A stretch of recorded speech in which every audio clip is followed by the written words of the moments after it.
try and help you out. Hello everybody, welcome back. So just a quick video really, well I'll try and make it quick, about how not to panic in this sort of situation. This is not a bubble pop, this is not a bear market, this is just a pullback, and it's not even the most significant thing we've ever really seen. It's 15% from the absolute top to the absolute bottom of that wick. We could easily go down further than that and be perfectly comfortable with the way that this is playing out. In any asset class, right? In any asset class, your entry point is relevant to your emotional footing, right? No one wants to see unrealized gains going down, right? That's fine, but also no one really wants to be in negatives, which obviously some people will. You've seen all these videos like crypto.com, and you've got Matt Damon schmoozing around saying, be brave and buy crypto, basically, which is like, yeah, it's an appropriate thing to say as we get higher and higher and higher, essentially marking a kind of like a top in its own way, really. Be brave, buy the Bitcoin top, which is an appropriate thing to say, and yeah, I mean, it's 100% appropriate thing to say at this stage in the market. But it doesn't mean that this is the top. But I mean, those sort of things, it suggests to me that there is more to come, because the biggest candles are created by the retail investors, and the retail investors are now being, well they're being bombarded by ads all over the place.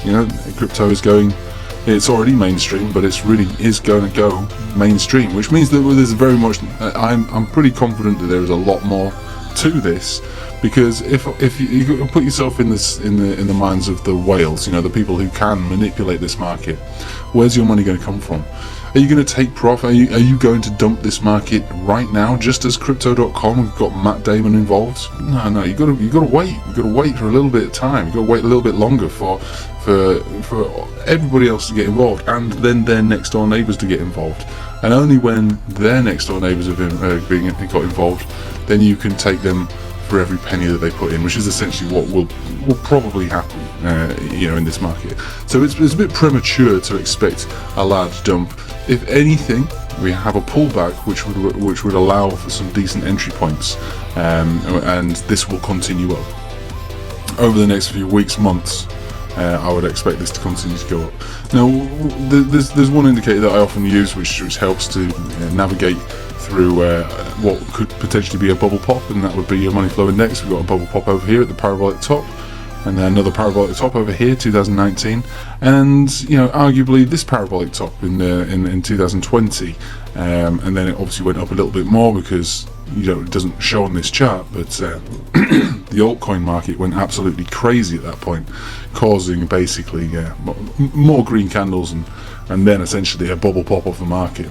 We'll have a quick look at that now. So this is the total market cap, including Bitcoin, so the entire market cap of cryptocurrency.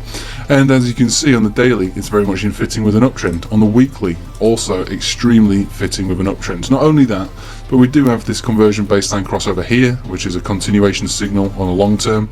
We've also got a cupping handle, which is formed and is still playing out. And again, this pullback has barely even touched the 10 exponential, suggesting that this is just a pullback, and the rest of the fun is yet to continue, right? Doesn't mean that we can't come down further in the short term. Of course we can, and not all altcoins are created equal. We can have a look at some of these just now. They're all very different.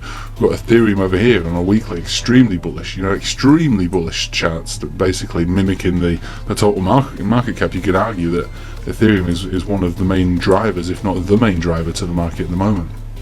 And again, very neat and tidy pullback down to the green 50 exponential moving average.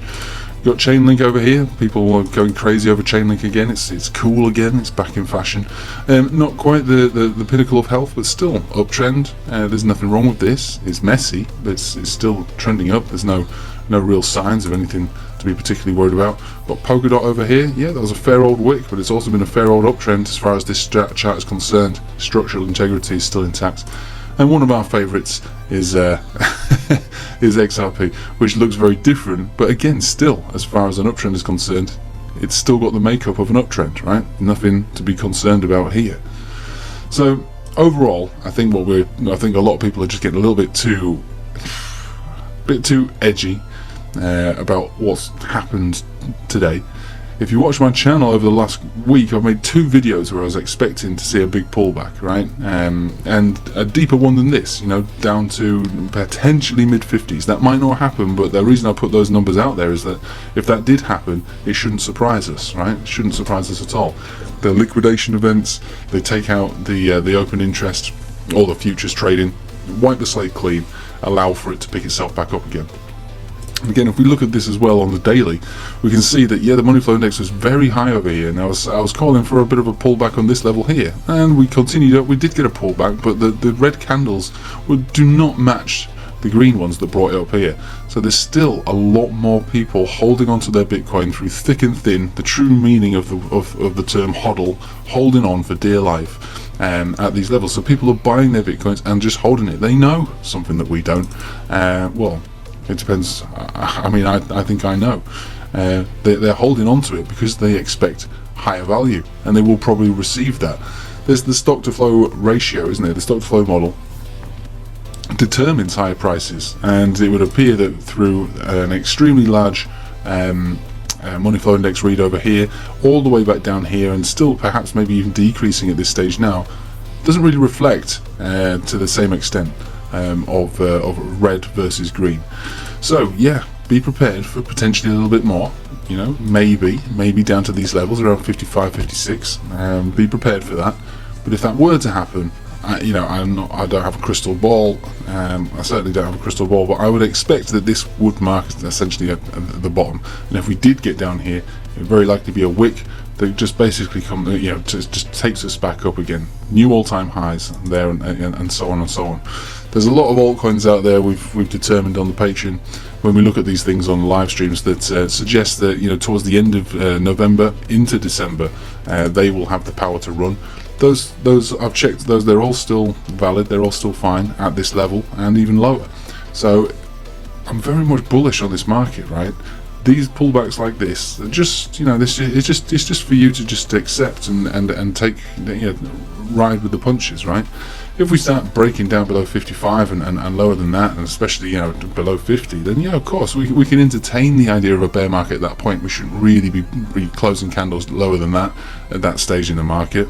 But it doesn't mark the end, because, like I say, if you think about it from a marketing perspective, right, all people are looking to do really is make money, right? Crypto's all good and fun, but really it's about making money. And if you don't think it's about making money, then I don't know what your incentives are. This is an amazing tool to make money, right? For you, for me, and for large investors and massive traders. You've got all these ETFs going on at the moment, right? So it's about rinse and repeat, right? Rinse and repeat. If you think about it in terms of that, then you can get your head around where this is going and why these things happen. It's a volatile asset, and with that you can make an enormous amount of money, whether going up and down, especially if you in some way can control this market, which obviously there are people who can control this market, like there is people who can control any market. You know, the Wall Street bet sort of thing can show you that from both sides. You know, they came out of the woodwork to destroy the people who were essentially manipulating and controlling the traditional markets. Now this market is easier to control than those, and you saw what happened there. So that it happens, but psychologically it's no one's interest to break this bubble right now, which it is in a bubble, of course it is. It's a speculative bubble, it's always been that, and it will probably continue to be that until it's well ingrained into traditional markets, which is not at the moment. It's getting there, but it's not there now. And also when the circulating supply dwindles to a large extent, then it will keep the price afloat way more than it is right now. So like I say, you think about it in those terms. It's about rinse and repeat, rinse and repeat, rinse and repeat. So the people who can manipulate this market, the ones who can control it to a large extent, that's what they're doing. They're just rinsing and repeating. It's not in their interest to break this, because there's too much money in this market. There's too much opportunity from them to take money from you. And what the last thing they want is for you to not put your money in, because your money, like I say, if you treat it carefully, then you can increase that. But if you've got weak hands, or essentially no TA skills, or unrealistic expectations, then yeah, it makes it harder for you to make your money. Other than that, though, this is just a pullback, and the pullback can get a bit deeper. It can scare people out of their positions, which it does all the time, and by scaring people out of their positions, they sell, and they're out of the game. They lose. I'm not suggesting at all, though, that you should unrealistically, hold unrealistic expectations for crypto. You should try to take profit on a regular basis anyway. I know that's a hard thing to say for people who are just getting into the market right now because you're not traders, and that's fine. You don't need to be a trader to make money, but realistically, you do want to try to think about how you can take money, or at least alleviate the pain from any investment once you've started to make money, like taking your original investments out and things like that. Let the profit do the work for you. But these are all things that come up with experience and time. So obviously, if you were one of the people that bought relatively close to the top on Matt Damon's recommendations, then that's not really going to be part of your plan for a little while. But again, this is a very forgiving asset class most of the time. The only component to this is time, really, and you will be forgiven for a poor entry point. Not the case for altcoins generally, but for Bitcoin especially, it definitely is. So I thought I'd just make this video to try and alleviate some of the stress that seems to be going on at the moment. This is Bitcoin, this is crypto, this is what it does, right? The best thing you can do is just roll with the punches. On the Patreon tomorrow, I'm going to talk about futures trading, because I know that a lot of people seem to be interested in that. And I think that there are certain, I suppose, rules that need to be adhered to if you're looking to do futures trading. But futures trading is an extremely profitable way to pull money out of the internet if you've got the discipline and the skills to do it. It's not for everybody. In fact, it's really not for many people. I have to say that, and this is why I don't talk about it much, but it really isn't for many people. So I'm going to do a little bit of a training session on the Patreon tomorrow for those who are interested.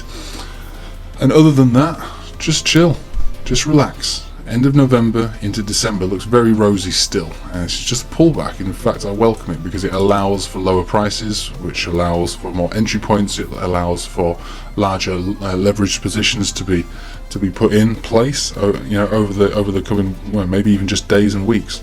Everything looks fine, nothing to worry about. Anyway, thanks for watching, guys. Take it easy.